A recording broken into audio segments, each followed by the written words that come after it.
అధికార పార్టీ నాయకుల మధ్య సమన్వయం లేదని, వర్గ విభేదాలు ఉన్నాయంటూ వార్తలు వస్తూనే ఉన్నాయి. కూటమి ప్రభుత్వం అధికారంలోకి వచ్చిందన్న మాట గాని, వైసీపీ నాయకులు వేస్తున్న కౌంటర్లకు దీటుగా రీకౌంటర్ వేసే నాయకుడు కరువయ్యాడని చెప్పవచ్చు. ప్రస్తుతం నెల్లూరు నియోజకవర్గంలో అదే పరిస్థితి ఏర్పడిందని ప్రచారం జరుగుతోంది. ప్రతిపక్షంలో ఉన్నప్పుడు ధ్వజమెత్తిన కూటమి నాయకులు ఇప్పుడు మౌనం వహించడం వెనుక కారణం ఏమై ఉంటుందన్న అనుమానాలు పలువురిలో వ్యక్తమవుతున్నాయి.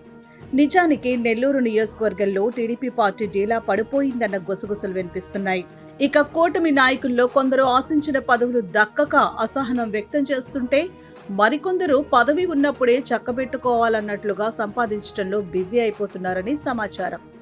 జిల్లాధ్యక్షుడితో పాటు సీనియర్ నాయకులు కూడా వైసీపీ నాయకుల కౌంటర్కు సమాధానం ఇవ్వలేకపోతున్నారని చర్చ జరుగుతోంది.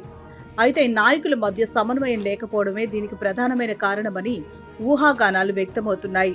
సింహపురిలో ఓటమిని ఎదుర్కొన్న వైసీపీ పార్టీ అధికార పార్టీ నాయకులపై ఆరోపణలు చేస్తుంటే, కూటమి నాయకులు ఏమాత్రం పట్టించుకోకపోవడం లేదన్న విమర్శలు వస్తున్నాయి.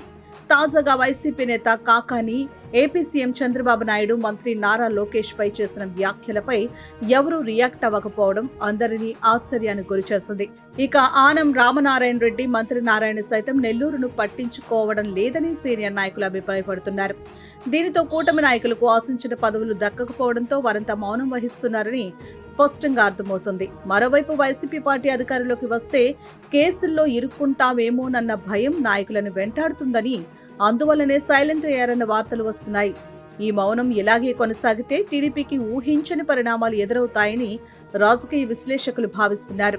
జిల్లా అధ్యక్షుడిగా ఎన్నికైన శ్రీధర్ రెడ్డి, ఎమ్మెల్యేలు శ్రీధర్ రెడ్డి, కాకర్ల సురేష్లు రాష్ట్ర రాజకీయాలపై శ్రద్ధ కనపరచడం లేదని ఆరోపణలు వస్తున్నాయి. దీనితో నెల్లూరులో వైసీపీ పార్టీ దెబ్బకు టీడీపీ కంగు తింటుందని ప్రచారం జరుగుతుంది. ఇలాంటి అనుకూలమైన పరిస్థితుల్లో వైసీపీ పార్టీకి ఎటువంటి ఫలితాలు అందిస్తాయో వేచి చూడాల్సిందే.